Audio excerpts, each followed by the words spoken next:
Amid chaos, calamity, and everything that goes along with an imminent sale of the studio, David Zaslav, president and CEO of Warner Brothers, is facing some issues on the horizon that were not expected, but it goes with the territory. You see, when James Gunn and Peter Safran, co-chairmen and co-CEOs of Warner Brothers, they felt that when they had their opportunity from 2022, they could put the studio in a position to not only raise their value as far as the imminent sale, but also bring along IP that would satiate the appetite of fans who support the IP for years. When it comes down to James Gunn, who is noted for his independent features and his stint with Marvel and Guardians of the Galaxy success, he thought that he could bring light to studio characters that many people didn't want to invest in and were unknown. But little did he know that just with the quick posting of one former studio director, Zack Snyder, as he decided to start an Instagram account for himself, capitalizing on his very own popularity. Snyder has always brought some type of eclectic approach to projects and also to the visionary aspect of comic book fare in live action. His Instagram post of Henry Cavill from Batman vs. Superman stated that Henry Cavill is Superman from BVS, shot with my monochrome 55mm Noctilux. 3 weeks on Instagram, thanks to everyone.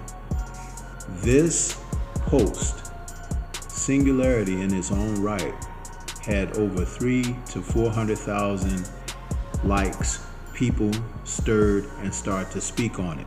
It was followed up the next day by another post from Zack of Ben Affleck's Batman, where he says, "It's one of my favorite Batman photos.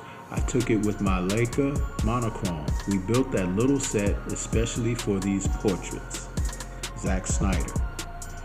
This really got the internet talking. Is Zack Snyder waiting in the wings for a change at DC Warner Brothers, where there's a possibility that he can resume his projects that he once envisioned for the studio?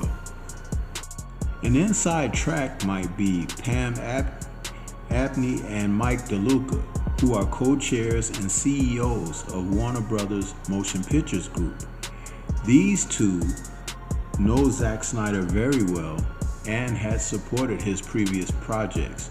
It was supposed to be a 5-picture story arc involving Superman that started with Man of Steel and went through the Justice League parts 1, 2, and 3, culminating with Superman evolving into the happy, upbeat character that he is known for. It was supposed to be a total character arc for Cavill's character Superman, Kal-El, Clark Kent. Zack Snyder saw a vision that would take things in a total different direction than what we saw with Marvel films, and a serious tone that was kind of taken in from Christopher Nolan's Dark Knight trilogy. And that was a great way to start a DC universe, especially if you had a chance to see Zack Snyder's take on The Watchmen. That was an excellent account of a serious tone for characters, and he could do justice to not only the casting of characters, but the way that they played out cinematically. He has a vision and a flair to take you right back off of the pages of the graphics, and it's very motivating. This is Stormy B-Man from Nerds on Culture. Thanks for watching. Peace to everyone out there.